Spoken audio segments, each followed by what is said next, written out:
ഇപ്പൊ ഇൻസ്റ്റയിൽ സ്ക്രോൾ ചെയ്യുമ്പോ ഒരു പാട്ട് കേട്ടു കേട്ടോ. അപ്പൊ എനിക്ക് പാട്ടാണോന്ന് അറിയില്ല, പക്ഷെ എനിക്കത് പാടണം തോന്നി. തെറ്റുകളൊക്കെ ഒന്ന് ക്ഷമിക്കാട്ടോ. പാട്ടായി. ഇവിടെ ദുനിയാവിലെനിക്കെന്തു ബന്ധം, ഇരുൾ മൂടിയൊരീ വഴിയിലെന്തുണ്ട് സ്വന്തം.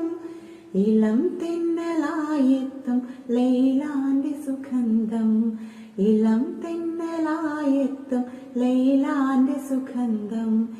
ഈടവഴിയേ വരണം അവളുടെ നിർബന്ധം, ഭ്രാന്തായ എന്ത് സുഖം. സകറാത്തുൽ മൗത്ത് രസം, ഭ്രാന്തായാൽ എന്ത് സുഖം. സകറാത്തുൽ മൗത്ത് രസം.